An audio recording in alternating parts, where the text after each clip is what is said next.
Hey everybody, Ben here from Cinder Studios, and today we're talking about artistic detachment. Now, what exactly do I mean by that? Well, the thing is like, it's really cool to make stuff and be in love with the stuff that you make, because that takes some time, but at the same time, you also need to be detached from your work. So we're going to talk about how to remain detached from your work, when to stay attached to it, and all that stuff in between, so stick around.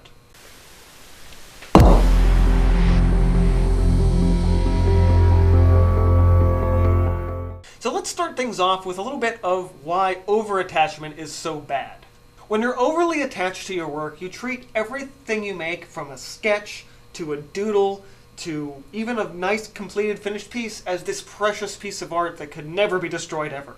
The problem with doing this is when you're so attached to your work, you're often afraid to grow and limit yourself in being unable to grow at all just because you don't really understand, so you have to be able to let some things go. So in order to maintain this idea of separation between you and your art, it's important to separate the piece from the idea of the piece.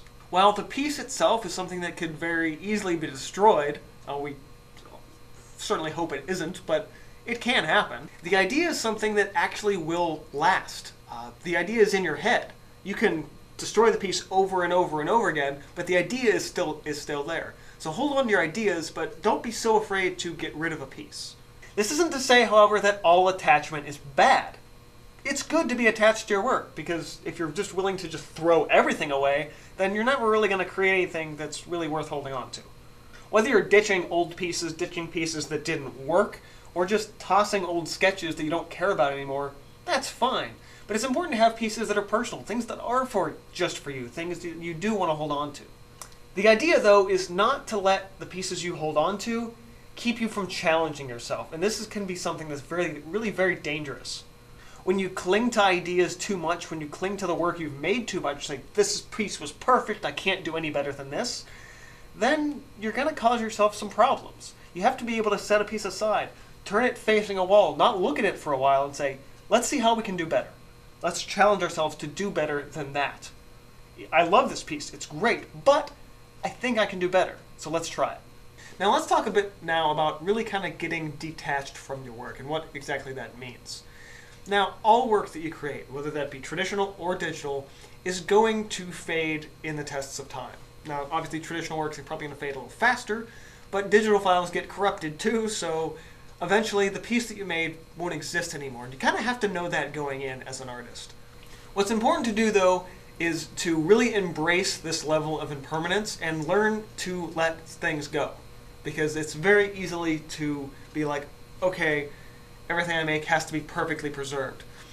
Granted, if you want your art to last a long time, yeah, there's certainly some truth to that. But at the same time, you have to be willing to say, okay, no, not everything needs to be preserved, especially not a sketch. So over here I've got some newsprint with some charcoal and stuff on it. And this is a really good example, and that's why I love newsprint in general, because it's good about teaching you how to just toss things aside and not really be super willing to hold on to things. So, simple sketch. It's like, okay, maybe I don't really like this one, so let's just get rid of it. You know, whatever. It doesn't matter. It's all just whatever. Doesn't matter. But let's say maybe, okay, you do a sketch that you actually kind of like. I did this in about 5 minutes or whatever, and I was like, you know what, there's some potential here. You know, there's something I could do with it. But at the same time, it doesn't matter. Because the idea is there. Or the idea is here, rather. But the piece itself, you don't need to keep it. There's no point. Art is impermanent, and you have to be willing to let things go. Now, not every part of sort of learning to let go and be detached from your work has to do with just ripping pieces, throwing them away, and burning them if you feel so inclined. What really taught me to be really kind of detached from my work is actually when I started selling it. There's an old concept of buyer's remorse. The idea that you bought something and then about a week later you're like, oh crap, I spent money on this? But the thing is, there's actually a level of seller's remorse too, especially for artists. You might make something, you might put your heart and soul into it, and then when you sell it and somebody walks away with it, you kind of go, oh, it's gone. Oh, I don't know if I like this feeling or not, actually. The thing is, if you're going to be kind of pushing your art and pushing yourself into being a pro, you have to be able to make things that you're willing to let go of. Now, for a hobbyist, it can be a really kind of great thing to just be able to gift people artwork and make them happy that way. But when you start selling your artwork, especially online, and you don't ever really see the person's face that you're giving it to, you can kind of be like, oh, okay, this thing, and it's gone, and it's just out in the ether now, and all, the piece that I made and put all my work into is gone. So you gotta have to approach projects knowing that that's going to happen. There's really not a painting I approach today that I make with the intent of holding on to. Now, sometimes that happens. I make a piece like, I like this too much, I'm keeping this one, which is fine. That's the whole point of being attached for a good reason. But at the same time, you don't want to make pieces and be like, I like all of these, nobody's getting them. You have to be able to make a piece and sit with the full intention of saying, I'm probably going to sell this someday.